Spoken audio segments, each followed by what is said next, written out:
Echo and HarperAudio present My Sister and Other Lovers by Esther Freud.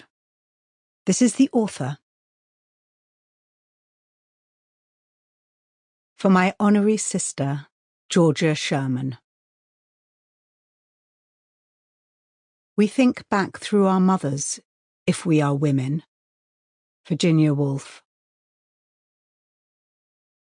The start. We lay on the floor, clothes covering every surface, talking, as we were compelled to do, about Mum. Have you spoken to her, recently I mean, about, I was careful as I chose the words, the past? Bea looked at me, her eyes were wary. I did try. There was a pause. She said I'd got it wrong. It wasn't sunny, not that morning. And anyway, the curtains round the bed were blue.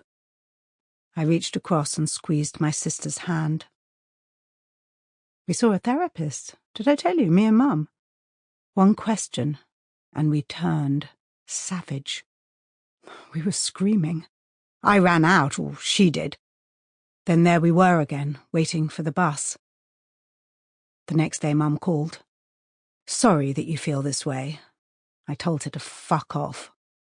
20 minutes later I called back. If you can't tell your mother to fuck off, she said.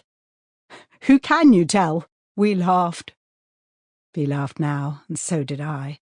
But I could see our mother as she would have been, her hair sticking to her face, her fingers clutching the receiver, doing her best, doing everything she could. On Bea's advice, I'd seen a therapist myself. A woman who said almost nothing. Even when a scream came piercing through the wall, even then she kept the same beatific smile on her face. My throat, I'd said, is closing. My chest, it aches. Her smile twitched and settled, and we sat in silence as the hour ticked round. I saw a man who repeated one long anecdote.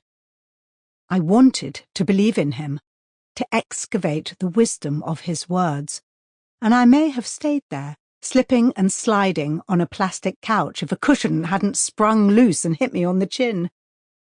Would he mind, I'd interrupted, if I sat on the floor? He paused, removed his glasses, and declared me cured. I even tried Bea's therapist, who, despite insisting her role was to remain impartial, to erase from her thoughts anything she'd heard, softened, indulgent at the mention of my sister, leant forward suspicious when I touched upon our mother. I did my best to reel her in. Mum's resourcefulness, her courage, the adventures of our childhood roaming through the streets of Marrakesh. I described the people we'd befriended, the hotel where we lived in the Medina, the beggar girls we played with in the square. There were camels, mules, a pet hen we named Snowy, an earthquake that I'd slept through, a lake in which we'd swum. She'd frowned and raised a hand. Fez, Essaouira, Agadir, I hurried on, hitchhiking through the Atlas Mountains, searching for amethyst in the seams of rock, while for 2 days no car passed. How was that, really? She broke in. Nightmare. Bea was rummaging through the chaos of her clothes.